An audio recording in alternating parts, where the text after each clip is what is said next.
الحمد للہ رب العالمین والصلاة والسلام علی اشرف الانبیاء والمرسلین وعلی آلہ واصحابہ اجمعین۔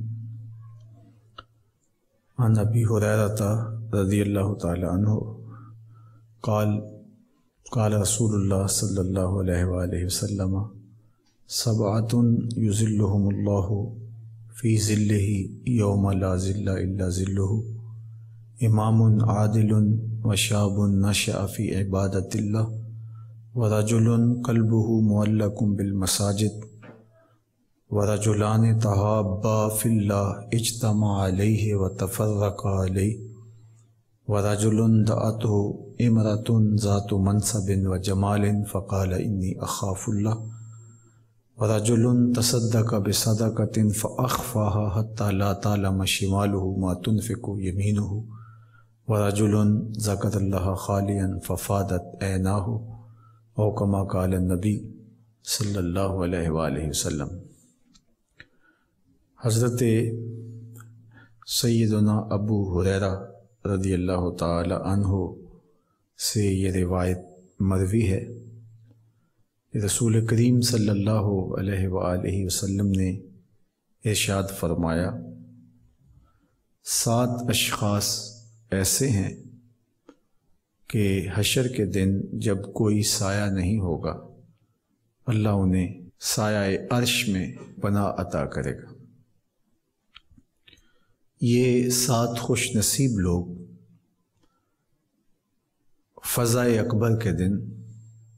جس دن سخت خوف اور ہراس کا عالم ہوگا اور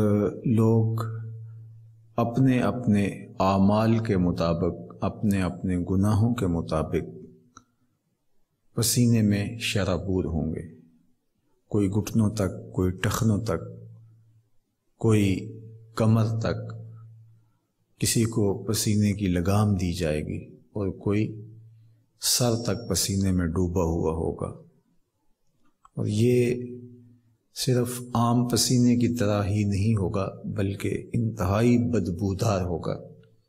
اس کا ایک قطرہ اگر اب دنیا پہ ڈال دیا جائے، اس کی بدبو سے انسان تو انسان رہے،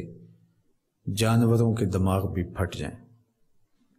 اور اتنا گرم ہوگا کہ اگر اس کا ایک قطرہ پہاڑ پہ ڈال دیا جائے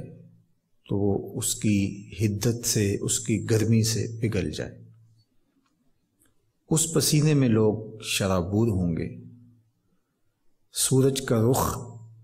اب الٹا ہے، پھر سیدھا ہو جائے گا۔ اب سورج بہت دور ہے، فاصلے پہ ہے، پھر بہت قریب آ جائے گا۔ لوگوں کا ہجوم ہوگا، ابدان سے نکلتی ہوئی گرمی، زمیں تانبے کی، وہ سخت ترین دن ہوگا، اور اس سخت ترین دن میں لوگوں کو اللہ کے حضور حساب کے لیے، جواب دہی کے لیے پیش ہونا ہوگا۔ یہ دن یوم حشر کتنا طویل ہوگا، کتنا لمبا ہوگا، اللہ جل شانہ نے اس کی طوالت کو خود قرآن مجید میں بیان کرتے ہوئے ارشاد کیا، فی یوم کان مقدارہ 50,000 سنہ،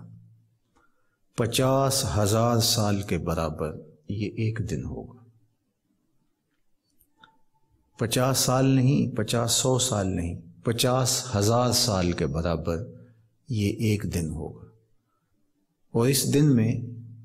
اپنی زندگی کے سارے اعمال کا بوجھ اٹھائے بندہ اپنے مالک کے حضور پیش ہوگا۔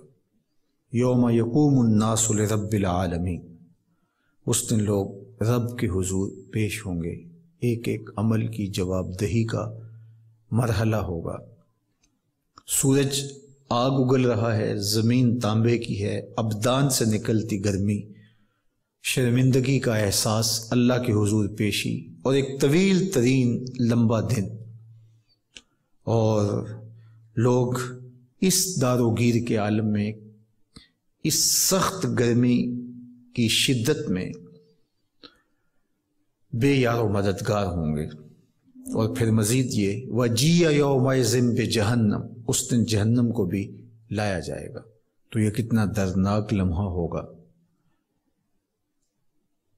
آگ اگلتے ہوئے سورج کی تپش ہی کیا کافی نہ تھی کہ جہنم کو بھی حشر کے میدان میں لایا گیا،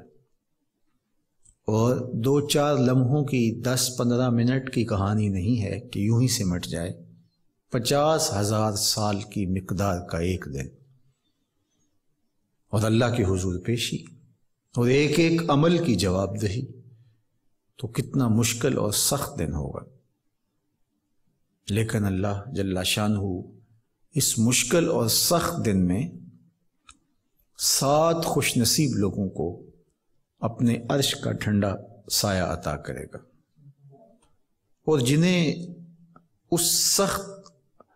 ماحول میں عرش الہی کا سایہ میسر آ گیا تو گویا وہ امان میں آ گئے، وہ اللہ کی پناہ میں آ گئے۔ ان کا حساب یسیر ہے، آسان حساب ہے۔ وہ خوش نصیب کون ہیں؟ اس آرزو کے ساتھ، اس تمنا کے ساتھ، اس دعا کے ساتھ ہم ان اشخاص کا ذکر کرتے ہیں، سنتے ہیں کہ اللہ ہم سب کو اس زمرے میں شامل کر لے، اور جن خوبیوں کے حامل یہ لوگ ہیں وہ اللہ جل شانہ ہمیں بنائے اور وہ اوصاف ہمارے اندر پیدا کر دے۔ سب سے پہلا شخص جو سایہ عرش الہی میں ہوگا، امام عادل، عادل حکمران، چاہے وہ 10 لوگوں پہ حکمران مقرر کیا گیا یا ایک بہت بڑی مملکت کا حکمران بنایا گیا، ذمہ دار بنایا گیا، تو اگر اس نے عدل کے ساتھ، انصاف کے ساتھ فیصلہ کیا اور حکومت کی، تو وہ اللہ کی خاص رحمتوں کا حقدار ہوگا۔ ایک روایت میں آتا ہے کہ قیامت کے دن اللہ جل شانہ کے عرش کی دائیں جانب ہوگا۔ جو حکمران ہوں گے ان کو زنجیریں، ہتھ کڑیاں ڈال کر کے ہاتھوں میں لایا جائے گا، اور اگر انہوں نے عدل کیا ہو تو ان کا عدل ان کو آزاد کروا دے گا، اور اگر انہوں نے ظلم کیا ہوگا تو ان کا ظلم ان کو جہنم میں لے جائے گا۔ تو نگہبان بننا، ذمہ دار بننا، جب تک تقاضے پورے کرنے کی استطاعت، طاقت اور ہمت نہ ہو تو کبھی بھی ذمہ داری نہیں لینی چاہیے۔ حضرت ابو ذر غفاری رضی اللہ تعالی عنہ بہت ہی متقی، پرہیزگار، زہد و اخلاص کے حامل شخص تھے، لیکن انہوں نے حضور علیہ السلام سے امارت طلب کی، کسی علاقے کی ذمہ داری مانگی تو حضور نے ان کو منع کر دیا، فرمایا کہ تم یہ نہیں کر سکو گے۔ تو بہت سارے لوگ ہوتے ہیں کہ زہد میں، تقوی میں، ورع میں اور دیگر امور میں بہت اعلیٰ مقام پہ ہوتے ہیں، لیکن ذمہ داریوں کو نبھانا، بر وقت فیصلے کرنا، عدل اور انصاف کے ساتھ پیش آنا، اور اپنی ذمہ داریوں کا صحیح ادراک کرنا اور اس کے جو تقاضے ہیں ان کو پورا کرنا، یہ ایک مشکل کام ہوتا ہے۔ تو اس لیے وہ ذمہ داری کبھی بھی نہیں لینی چاہیے جس کو پورا کرنے کے امکانات آپ اپنے اندر نہ پاتے ہوں۔ تو حکمرانی تخت و تاج کی ہو یا مخصوص لوگوں پر مجھے اور آپ کو مقرر کیا گیا ہو، تو ہمیں اس سے قبل سوچ سمجھ کے ذمہ داری حاصل کرنی چاہیے۔ اپنے عہدے کا حلف اٹھانے سے قبل یہ سوچنا چاہیے کہ عہدے کا حلف حرف حرف میری ذمہ داری ہے، ورنہ یہ عہدہ میرے لیے گلے کا توق بن جائے گا، میرے گلے کی پھانس بن جائے گی، اور حشر کے دن جہنم میں لے جانے کا ذریعہ ہو جائے گا۔ تو عادل حکمران اگر اس نے عدل کیا، انصاف کیا، تو پھر کتنے بڑے درجوں کا مالک ہے۔ ان 7 اشخاص میں سے پہلا ذکر ہی اس کا ہوا کہ جس نے عدل انصاف کے ساتھ حکومت کی تو اللہ کے عرش کے سائے تلے اس کو جگہ نصیب ہوگی، اور وہ خاص رحمات کا، خاص رعایات کا مستحق ہوگا۔ اسے اللہ کی طرف سے یہ انعام عطا کیا جائے گا کہ اسے اس داروگیر کے لمحات کے اندر امان بخش دی جائے گی۔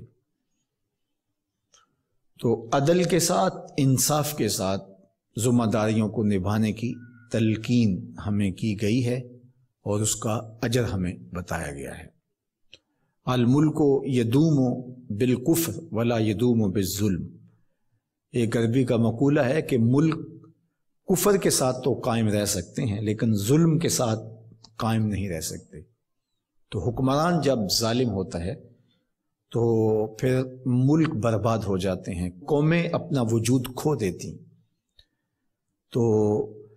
حکمرانوں کا عادل ہونا، ان کا زیرک ہونا، ان کا سمجھدار ہونا قوموں کی عزت کا سبب بنتا ہے، اور ملک عزت پاتے ہیں، وقار پاتے ہیں۔ تو سب سے پہلے جس کا ذکر کیا وہ عادل حکمران ہے۔ دوسری بات، وَشَابٌ نَشَأَ فِي عِبَادَةِ اللَّهِ، وہ جوان جس کی جوانی اللہ کی عبادت میں بسر ہوئی۔ اگرچہ بڑھاپا اللہ کی عبادت میں، اس کے ذکر میں بسر ہو تو یہ بھی بڑی بات ہے، کیونکہ بہت سارے ایسے لوگ ہوتے ہیں کہ جو بڑھاپے کے باوجود بھی گناہ نہیں چھوڑتے۔ میاں صاحب نے بڑے خوبصورت پیرائے میں ایسے لوگوں پر تنقید کرتے ہوئے کہا کہ ہڈیاں کمبن گوڈے کھڑکن تے اڑ گیا لک تیرا، اجے بھی بدیوں باز نہ آئوں جیو مرد دلیرا۔ تو بوڑھے ہو جاتے ہیں لیکن بدکاریاں نہیں چھوڑتے، اور وہ 3 لوگ جن کی طرف اللہ نظر رحمت سے نہیں دیکھے گا، ان میں سے ایک بوڑھا بدکار ہے جو بڑھاپے کے باوجود بدکاریاں ترک نہیں کرتا۔ تو بڑھاپے کے اندر نیکی کی توفیق مل جانا یہ بھی بڑی بات ہے، لیکن جوانی کے اندر نیکی کی توفیق میسر آ جانا، سچی توبہ نصیب ہو جانا، عبادات و ریاضات کا سلیقہ سیکھ جانا، یہ بہت ہی بڑی سعادت ہے۔ تو قیامت کے دن وہ دوسرا شخص جس کو اللہ کے عرش کا ٹھنڈا سایہ میسر آئے گا، اور داروگیر کے ان لمحوں میں، کڑکتی دھوپ میں، برستی گرمی میں، پسینے میں شرابور جب لوگ تڑپ رہے ہوں گے، تو جس شخص کو اللہ کے عرش کا ٹھنڈا سایہ نصیب ہوگا، ان میں سے ایک وہ شخص ہے کہ جو جوانی میں اللہ کی یاد اور اللہ کا ذکر کرتا ہے، اور اس کی جوانی کے حسین لمحے یاد الہی میں بسر ہوتے ہیں۔ ایک روایت میں آتا ہے، ان اللہ یحب الشاب التائب، اللہ تعالیٰ توبہ کرنے والے جوان کو پسند کرتا ہے، اس سے محبت کرتا ہے۔ تو وہ محبوب بارگاہ ہو جاتا ہے جو جوانی میں اللہ جل شانہ کے حضور رجوع کرتا ہے۔ یا کسی نے کہا تھا، در جوانی توبہ کردن شیوائے پیغمبری، وقت پیری گرگ ظالم می شود پرہیزگار۔ جوانی میں توبہ کرنا پیغمبروں کا شیوا ہے۔ جب بوڑھا ہو جائے، دانت ٹوٹ جائیں، پنجوں میں زور نہ رہے، تو بھیڑیا شکار چھوڑ کر کے شریف بن کے بیٹھ جائے، تو یہ تو اس کی مجبوری ہے۔ جوانی میں توبہ کرنا، جب قوا مضبوط ہوں، جب شباب کی جولانیاں ہوں، جب آرزوئیں جواں ہوں، جب خواہشیں پگلی ہوں، اور پھر اس کے باوجود اپنی خواہشات کو کنٹرول میں رکھنا، اپنی آرزوؤں کو لگام ڈال دینا، اور اپنی تمناؤں کو حصار میں رکھنا، اور اللہ سے ڈر کے گناہوں کو چھوڑنا، اور اس کے حضور سجدہ ریزیاں، اس کے حضور خشوع و خضوع کے ساتھ زندگی کے لمحات بسر کرنا، یہ خوش نصیب لوگوں کا مقسوم ہوتا ہے۔ تو وہ جوان جس کی جوانی یاد الہی میں گزری، جس کی جوانی ذکر الہی میں گزری، مصلی پہ گزری، تہجد کے لمحات میں وہ اٹھ کے اللہ کے حضور دعائیں کرتا رہا، التجائیں کرتا رہا، وہ جوان قیامت کے کڑکتے اس ماحول میں اللہ کے عرش کے ٹھنڈے سائے تلے ہوگا۔ تیسرا شخص جس کو اللہ تعالیٰ قیامت کے دن اپنے عرش کا ٹھنڈا سایہ عطا کرے گا، وَرَجُلٌ قَلْبُهُ مُعَلَّقٌ بِالْمَسَاجِدِ، وہ شخص جس کا دل مسجد کے ساتھ جڑا ہوا ہے، مسجد کے ساتھ لٹکا ہوا ہے، مسجد کی ملازمت، مسجد کی حاضری، مسجد کی صفائی، مسجد کی ستھرائی، مسجد کی پاکیزگی کے لیے کوشش، مسجد کی تعمیر، مسجد کی تزئین اور مسجد کی آبادی کے لیے دن رات کوشاں رہا، ایک نماز کے بعد دوسری نماز کا انتظار کرتا ہے، تو یہ خوش نصیب وہ ہے جس کا دل جڑا ہوا ہے مسجد کے ساتھ۔ ایک جلیل القدر نام آپ نے سنا ہے، اور وہ ہے ربی بن خثیم رضی اللہ تعالیٰ عنہ۔ انہیں حمامت المسجد کہا جاتا تھا، مسجد کا کبوتر۔ اس قدر مسجد میں رہتے تو کہتے مجھے اچھا لگتا ہے کہ میں اللہ کے گھر میں رہوں، تو یہ فرمایا کرتے تھے کہ جس دن اذان ہو اور مجھے مسجد میں نہ پاؤ تو سمجھ لینا کہ میرا انتقال ہو گیا۔ یہ ہو نہیں سکتا کہ ندائے نماز ہو، اذان پکاری جائے اور مجھے آپ مسجد میں نہ دیکھو۔ تو مسجد کی حاضری یہ ان کا شعار حیات تھا، اس لیے ان کو حمامت المسجد، مسجد کا کبوتر کہا گیا۔ تو کتنے خوش نصیب لوگ ہیں جو مسجد سے جڑے ہوتے ہیں۔ فرمایا کچھ لوگ ہیں جو مسجد سے یوں جڑے ہوئے ہوتے ہیں جس طرح لکڑی میں کیل ٹھکا ہوتا ہے، تو چوب کے اندر جس طرح کیل جڑا ہوا ہوتا ہے اسی طرح وہ مسجد کے ساتھ جڑے ہوئے ہوتے ہیں۔ تو کبھی وہ بیمار ہو جائیں اور وہ مسجد حاضر نہ ہو پائیں تو اللہ کے کچھ فرشتے ہیں جو ان کی عیادت کرنے کے لیے ان کے گھروں میں جاتے ہیں۔ یہ خوش نصیب لوگ ہیں جو مسجد کے ساتھ اپنے آپ کو وابستہ رکھتے ہیں۔ فرمایا انما یامر مساجد اللہ، اللہ کی مسجدوں کو بس وہی لوگ آباد کرتے ہیں من آمن باللہ والیوم الآخر، جو اللہ پر ایمان رکھتے ہیں اور پچھلے دن پر ایمان رکھتے ہیں۔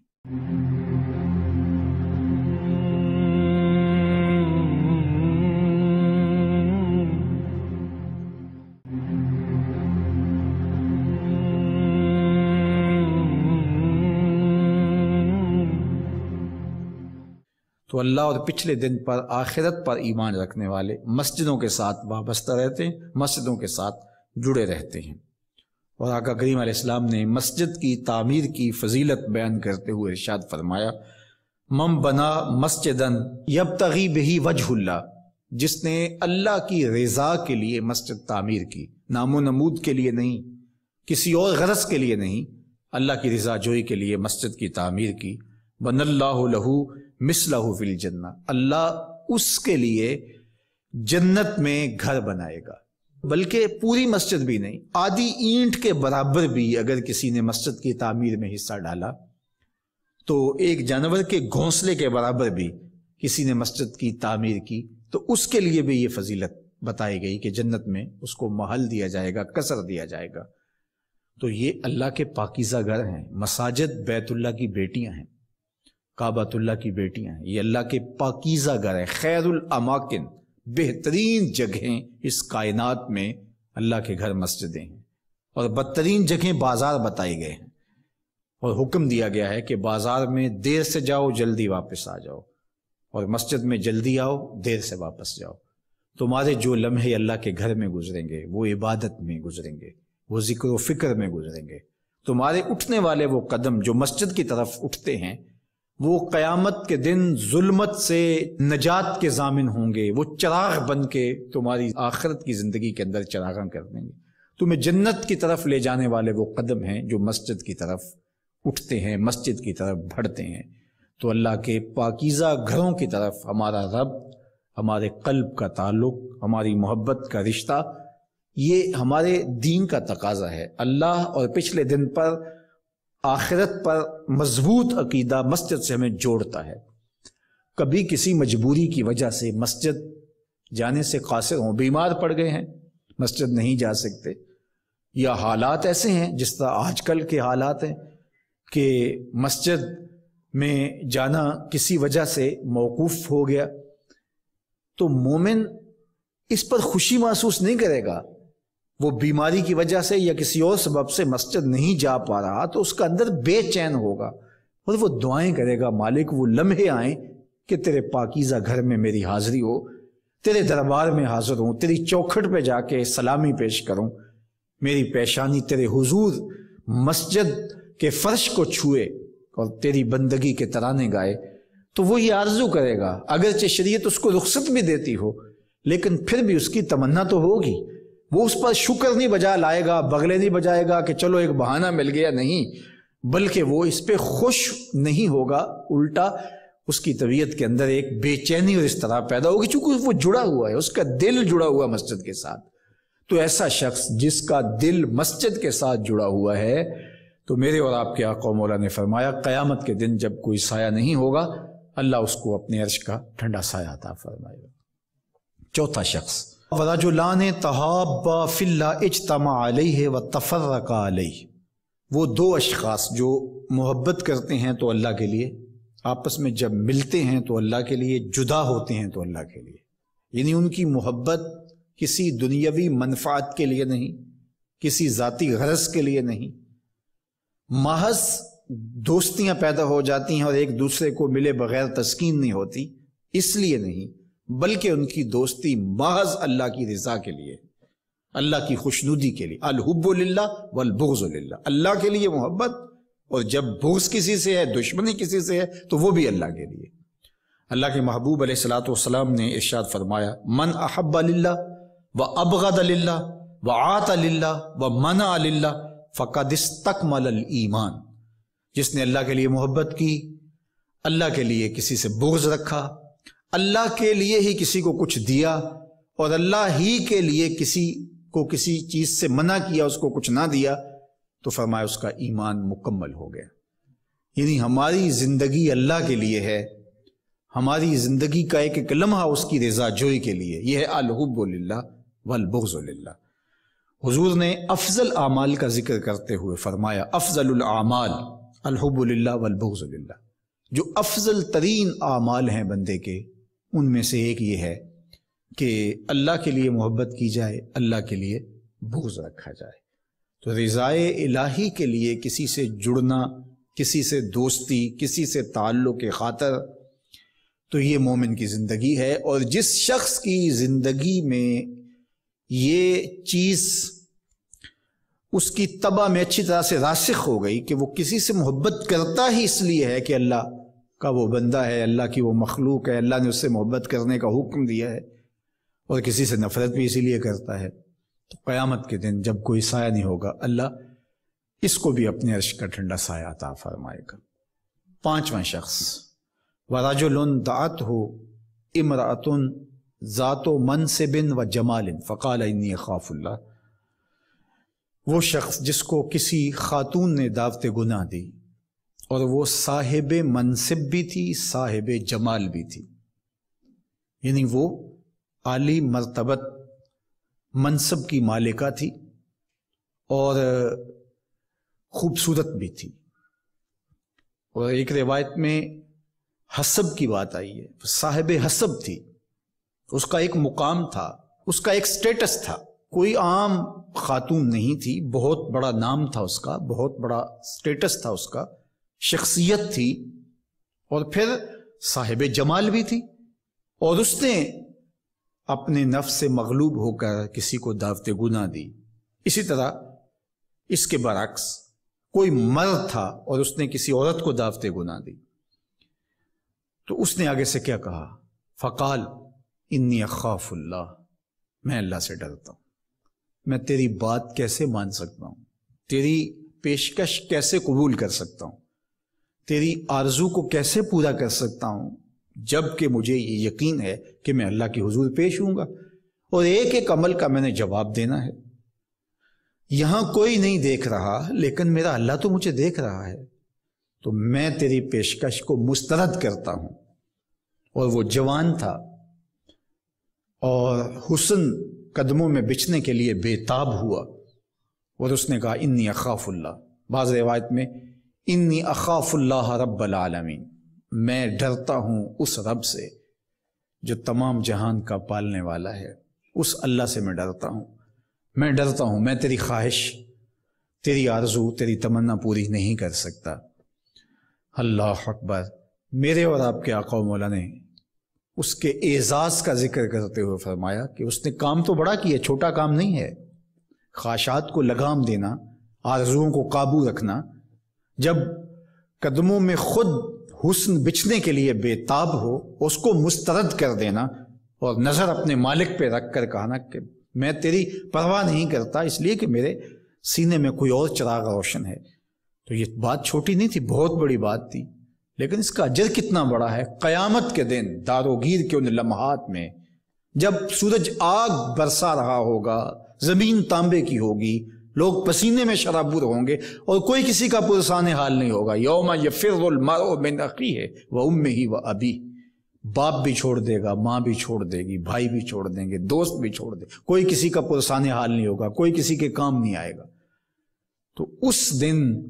اللہ اس نوجوان کو، شخص کو اپنے عرش کا ٹھنڈا سایہ عطا فرمائے گا، جس نے اپنی آرزوؤں کو بے قابو نہیں ہونے دیا، اپنی خواہشات کے آگے مغلوب نہیں ہوا، اور اللہ سے ڈرتے ہوئے گناہ کو، گناہ بری زندگی کو ترک کر دیا، اور اپنی عصمت کے جوہر کی حفاظت کی۔ اس کائنات میں سب سے حسین چہرہ وہی ہے جو جنسی کالک سے محفوظ ہے، جس نے اپنی آبرو پہ پہرا دیا۔ عصمت کا جوہر لٹ گیا تو پھر پلے رہا کیا، دامن میں رہا کیا؟ جب یہ دولت جو سب سے قیمتی ہے یہ کسی شخص کے پاس نہیں ہے، اس کا اندر اجڑ گیا، اس کی عصمت کا دامن تار تار ہو گیا، تو اس کے پلے باقی بچا کیا؟ لیکن اس نے اپنی عصمت کے جوہر کو لٹنے نہیں دیا، اپنی آبرو کو محفوظ رکھا، تو اجر کتنا بڑا دیا کہ قیامت کے دن اس کو اپنے عرش کا ٹھنڈا سایہ عطا فرمائے گا۔ اس نے سنت یوسفی ادا کی ہے۔ جناب یوسف علیہ السلام کے سامنے حسن کس طرح بے چین ہو کے قدموں میں بچھنے کے لیے بے تاب ہوا، لیکن جناب یوسف کیا بولتے ہیں؟ جب سارے دروازے مقفل کر کے زلیخا بولتی ہے کہ یوسف آ جاؤ نا، ہے تلک، اب تو کوئی نہیں دیکھ رہا، میں تمہارے لیے حاضر ہوں، لیکن جناب یوسف بولتے ہیں قال معاذ اللہ، میں اللہ کی پناہ میں آتا ہوں۔ تو دروازے بند کر لیے نا، لوگوں کی نظروں سے چھپ گئی، اور بت کے اوپر بھی موٹا کپڑا ڈال لیا، اس بے جان مجسمے سے تجھے شرم آتی ہے اس لیے کہ تو اسے معبود مانتی ہے، الہ مانتی ہے۔ جس بے جان مجسمے کو،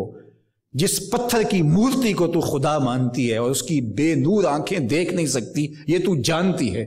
لیکن تجھے پھر بھی اس سے حیا آتا ہے اور اس کے اوپر موٹا کھیس ڈال لیا۔ میں اس رب سے حیا کیوں نہ کروں جو 7ویں کوٹھڑی میں بھی دیکھتا ہے؟ پھر اتنا نور برستا ہے کہ گناہ کا تصور بھی محال ہو جاتا ہے۔ تو یہ یقین کہ میرا اللہ مجھے دیکھ رہا ہے، یہ انسان کی زندگی میں چراغاں کرتا ہے، روشنی ڈالتا ہے۔ تو اس نے کہا انی اخاف اللہ، میں اللہ سے ڈرتا ہوں۔ تو میرے اور آپ کے آقا مولا نے ارشاد فرمایا قیامت کے دن جب کوئی سایہ نہیں ہوگا، اللہ اس کو اپنے عرش کا ٹھنڈا سایہ عطا فرمائے گا۔ ایک روایت میں آتا ہے کہ کوئی شخص اللہ کی یاد میں، اللہ کے ذکر میں، اللہ کی خشیت میں، اس کی محبت میں رویا، اور رونے کی وجہ سے اس کی آنکھ سے صرف اتنا پانی نکلا جس سے آنکھ کے جو بال ہیں وہ تر ہو گئے، یا ایک روایت میں مکھی کے سر کے برابر پانی نکلا، تو اللہ تعالیٰ اس پہ آتش دوزخ حرام کر دیتا ہے۔ اور اگر بال کی جڑ گیلی ہو گئی خوف خدا سے رونے کی وجہ سے، تو قیامت کے دن وہ بال کھڑا ہو جائے گا، مالک یا مجھے نکال لے یا اس کو جنت عطا کر دے۔ تو اللہ بال کو تو نہیں نکالے گا، اس رونے والے کو جنت عطا کر دے گا۔ وہ کتنا کریم ہے، 70 ماؤں کا زندگی بھر کا پیار ایک طرف اور مالک کی شفقت کی ایک نظر ایک طرف۔ تو وہ کتنے غافل لوگ ہیں، ہم کتنے غافل لوگ ہیں جو اپنے رب کو بھولے ہوئے ہیں، اس کی کرم نوازیاں، اس کی برستی رحمتیں، اس کے اترتے ہوئے انوار، اس سے ہم اپنے آپ کو محروم کیے ہوئے ہیں۔ وہ بندوں کی اپنے حضور حاضری کو،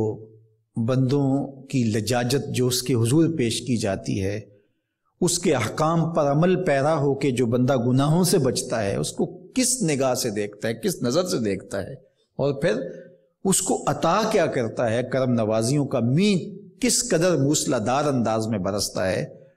اور داروگیر کے ان لمحوں کے اندر کیسی رحمتیں ان بندوں پہ اترے گی۔